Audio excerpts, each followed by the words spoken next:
Hello everyone. कल हम लोगों ने आषाढ़ का एक दिन शुरू किया था जिसमें हमने मोहन राकेश के जीवन के बारे में थोड़ी जानकारी प्राप्त की और प्रथम अंक पे प्रकाश डाला। आज हम द्वितीय अंक में के बारे में पढ़ेंगे। नाटक 3 भागों में बटा हुआ है। प्रथम अंक में हम लोगों ने पढ़ा था कि कालिदास के जीवन की कल्पित अवधारणा। यह नाटक त्रिखंडों में विभाजित है। प्रस्तुत नाटक में कालिदास हिमालय के स्थित अपने गांव में साहित्य और साधना में लगा हुआ है। गांव की एक लड़की मल्लिका से उसका प्रेम संबंध है। मल्लिका के घर की स्थिति अच्छी नहीं है और जब मल्लिका को ये पता चलता है कि कालिदास की रचना ऋतु संहार को उज्जैनी के सम्राट ने अत्यंत प्रशंसा की है और वे कालिदास का सम्मान कर उसे राजकवि का पद देना चाहते हैं, तो वह कालिदास से ये आग्रह करती है कि वो किसी भी तरीके से इस राजपद को प्राप्त करे और वह अपने प्रेम को बीच में नहीं आने देना चाहती है, क्योंकि वो निस्वार्थ भाव से ये चाहती है कि कालिदास के जीवन में उन्नति आए। इस गांव में रह करके उसकी प्रतिभा कुंठित हो जाएगी, इसलिए वो कालिदास को विवश करती है कि वो उसकी और गांव की चिंता ना करे। जबकि कालिदास अपने ग्राम प्रांतर को और मल्लिका को छोड़ के जाने के लिए किसी भी मूल्य पर तैयार नहीं है, पर मल्लिका उसे प्रेरित करती है और उसे उज्जैनी भेजने के लिए बहुत ही दबाव बनाती है और अंत में कालिदास उज्जैनी चला जाता है। अब अंक दो में कुछ वर्ष बाद की घटना है। वहाँ कमरा तो है पर उसकी स्थिति पहले से खराब है। लिपाई जगह जगह से उखड़ गई है, चित्र धुंधले पड़ गए हैं, एक टूटे मोढ़े पर ग्रंथ रखा हुआ है, चूल्हे के पास रस्सी, फटे पुराने वस्त्र फैले हुए हैं। मल्लिका भी बहुत कमज़ोर हो गई है और अंबिका 2 वर्ष से ज्वर से पीड़ित है। दवा भी ठीक से नहीं लेती। मल्लिका काफ़ी कमज़ोर हो गई है और इसके लिए निक्षेप अपने आप को दोषी मानता है, क्योंकि निक्षेप ही ने कालिदास को उज्जैनी जाने के लिए मल्लिका से कहा था। और लेकिन मल्लिका ये इस तरह प्रसन्न है क्योंकि वहाँ जाकर के कालिदास ने कई अन्य ग्रंथों की रचना की, नए काव्य की रचना की। निक्षेप ने बताता है कि उसने और भी कई नाटक लिखे हैं तथा वहाँ जाकर के गुप्त वंश की राजकुमारी से उसका विवाह हो गया है, जबकि यहाँ रहकर वह विवाह ना करने की बात करते थे। मल्लिका कहती है कि यदि वह कालिदास को उज्जैनी जाने के लिए प्रेरित ना करती तो यह उसकी प्रगति में बाधा थी। निक्षेप मल्लिका को बताता है कि आज फिर बाहर से कुछ लोग आए हैं, शायद वो राज्य के हैं, राज्य दरबार से हैं। मल्लिका कहती है कि माँ के कथनानुसार ये आकृतियाँ, ये राज कर्मचारी जब भी दिखाई पड़ते हैं तो गांव में युद्ध, महामारी या अकाल जैसी स्थितियाँ आती हैं, लेकिन पिछली बार तो ऐसा कुछ नहीं हुआ। अचानक से निक्षेप टापू का स्वर सुन करके झरोखे के पास जाता है और उसे घोड़े पर एक आकृति जाती हुई दिखाई पड़ती है और निक्षेप के मुंह से निकलता है, अरे यह तो कालिदास है। लेकिन वो तो पर्वत शिखर की ओर गए हैं। राजसी वेशभूषा में उन्हें कोई पहचान पाए या ना पाए, लेकिन निक्षेप की आंखें धोखा नहीं खा सकती और वह उन्हें देखने की बात करके वहाँ से निकल जाता है। मल्लिका यंत्रवत झरोखे के पास आती है और इसके साथ ही रंगणी और वसंगनी 2 स्त्रियों का प्रवेश होता है।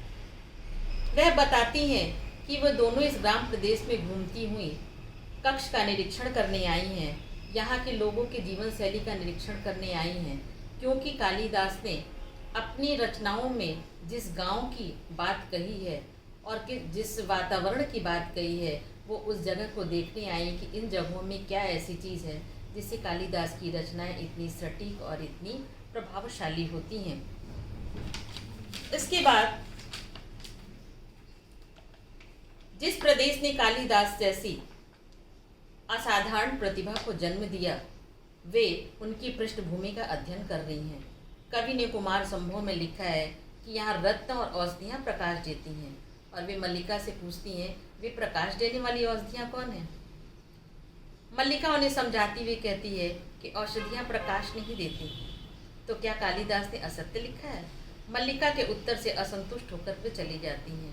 कालिदास ने अपनी रचना में औषधियों का मतलब एक विशेष वस्तु से कहा था कि वहीं की औषधियों के प्रकाश में वो अपनी काव्य रचनाएं इतनी अच्छी तरीके से कर सकते हैं, लेकिन रंगनी संगनी ने उसका अर्थ कुछ और समझा था, और मल्लिका इस उत्तर को सुन करके उसे लग गया कि इन लोग को ये सारी बातें समझ में नहीं आ रही हैं। मल्लिका अपनी कल्पना में कालिदास को संबोधित करते हुए बात करती है और कहती है कि उसने उसकी सारी रचनाएं पढ़ी हैं। मेघदूत की पंक्तियां उसे गा गा कर सुनाएगी। अपने हाथ के सिरे से अपने आँख के कोरे में आए हुए आंसू को पोंछती है, और वह सोच भी नहीं पाती है कि कालिदास भी वही है। तभी कोई किवाड़ खटखटाता है। जाकर देखती है तो अनुस्वार व अनुनासिक दो राजकीय कर्मचारी वहाँ हैं, जो कि जिन्हें देख करके मल्लिका असमंजस में पड़ जाती है। अनुस्वार मल्लिका को बताता है कि वे दोनों मातृगुप्त के अनुचर हैं। मातृगुप्त? मल्लिका भौचक्की हो जाती है, क्योंकि मातृगुप्त कवि कालिदास का ही नया नाम है, जो कश्मीर के शासक होने जा रहे हैं।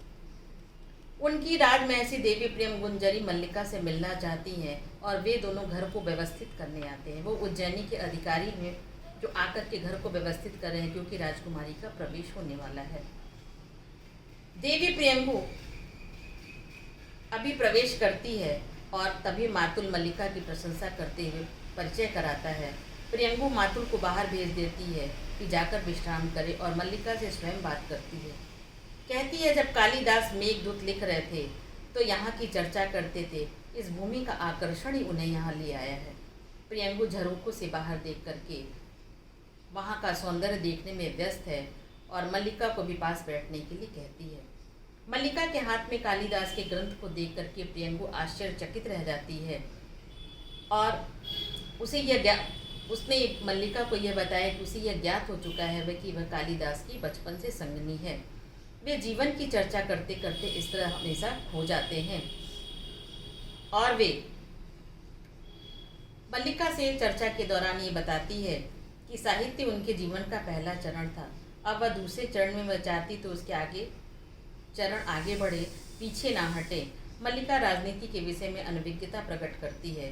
प्रियंगु मल्लिका को बताती है कि वह यहाँ से कुछ हरिण शावक और औषधियाँ ले जाएंगी, और यहाँ पे जैसे घर और जैसा वातावरण है कालिदास के लिए, वैसे ही घर और वातावरण को वहाँ पे भी उनके राज्य में उपस्थित करेगी, ताकि कालिदास को यहाँ का वातावरण की कमी महसूस ना हो।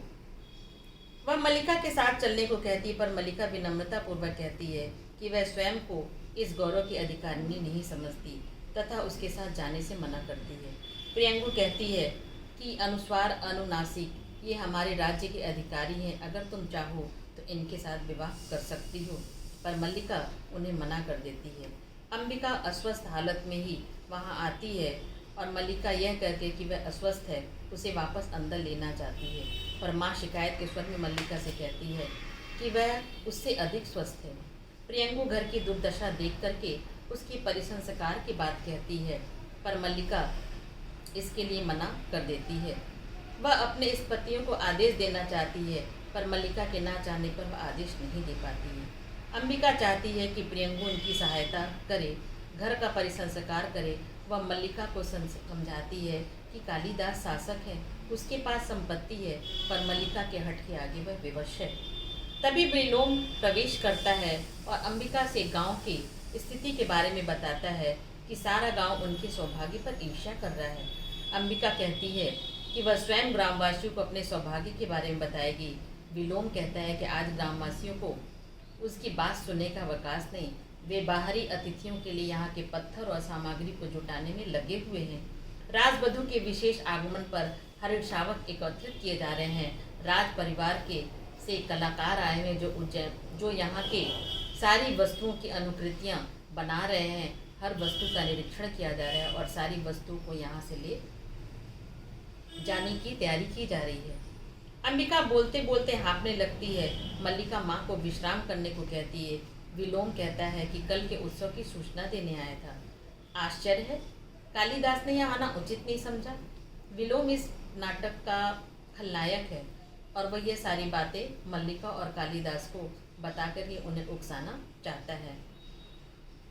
विलोम अंबिका बहुत सी बातों को मन में छिपा लेती है और वह स्पष्ट कह देता है कि वह बाहर देखकर बताता है कि पर्वत शिखर से एक अश्वारोही आया जिससे उसकी पुरानी मित्रता है। वह उससे मिलकर उसकी कुशल से पूछेगा। मल्लिका उसे वहां से जाने को कहती है पर वह अपने स्थान से नहीं हिलता। तभी टापू का स्वर दूर जाने लगता है। अब मल्लिका स्तब्ध हो जाती है। विलोम व्यंग्यात्मक स्वर में कहता है कि वह जा रहा है। अंबिका कहती है वह जानती है कि वह नहीं आएगा, अतः उसके ना आने पर उसे आश्चर्य नहीं हो रहा है। मल्लिका की आंखों में हताशा की झलक है। वह विलोम को वहाँ से चले जाने को कहती है। विलोम के जाते ही मल्लिका अपने आप को संभाल नहीं पाती, भीतर चली जाती है और अंबिका आवेश और हताशा के बाद करुण स्वर में मल्लिका को आवाज़ देती है, जिसे सुनकर मल्लिका रुकती है। अंबिका बेटी को बाहों में ले लेती है। मल्लिका उसके बक्ष में मुंह छिपाकर रोने लगती है। माँ कहती है कि उस व्यक्ति के लिए ना रोए, पर मल्लिका उस विषय में कुछ नहीं सुनना चाहती, सिसकती रहती है और अंबिका उसे सहारे से वहाँ बैठा लेती है। ये द्वितीय अंक की बात थी जिसमें कि कालिदास को शासक बनाने के बाद, प्रेम गुंजरी से विवाह करने के बाद जब प्रेम गुंजरी को सारी बातें पता चलती है तो वो अपने पत्नी धर्म का पालन करते हुए गांव में आती है। इसके साथ ही कालिदास उसी गांव से होकर के गुजरता है, लेकिन वह मल्लिका से मिलना उचित नहीं समझता और वो सीधा वहाँ से पर्वत शिखर की ओर चला जाता है। निक्षेप और विलोम मल्लिका को इस बात की सूचना देते हैं। प्रेम गुंजरी उसके घर के परिसंस्कार की बात करती है। अनुस्वार अनुनासिक 2 अधिकारी आए हैं जिन्होंने घर का निरीक्षण किया, घर को व्यवस्थित किया, क्योंकि राजकुमारी का प्रवेश होने वाला है। इसके साथ ही साथ रंगनी और संगनी 2 स्त्रियां जो उनकी नाट्यशाला की कलाकार हैं, वो आकर के उन चीज़ों का निरीक्षण करना चाहती हैं जिसने कालिदास जैसी प्रतिभा को जन्म दिया, और वे उन औषधियों को खोजती हैं जिन औषधियों से रत्न और प्रकाश की बात कालिदास ने कही है। और मल्लिका उनकी बात को सुन करके कोई उत्तर नहीं देती, क्योंकि उसे वो कालिदास के हर काव्य रचना के अर्थ को बहुत गहराई से समझती है।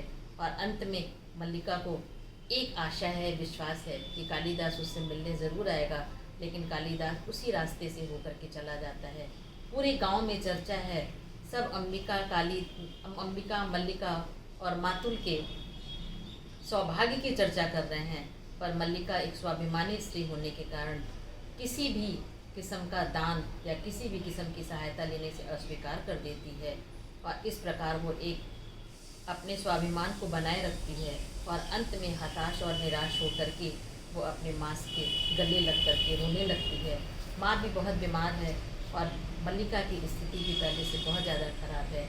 इस तरह करके कहानी नाटक का द्वितीय अंक यहीं समाप्त होता है। तृतीय अंक की व्याख्या हम अपने अगले वीडियो में करेंगे। आप अपने आषाढ़ के दिन की जो टेक्स्ट बुक है उससे इसका प्रथम और द्वितीय अंक अवश्य पढ़ें, तभी आपको एक एक चीज़ें क्लियर होंगी। और इसके साथ ही साथ अभ्यास पुस्तिका में दिए हुए प्रश्नों को करते रहें। कोई डाउट हो तो फिर हमें कमेंट बॉक्स में लिख कर भेजें। Thank you.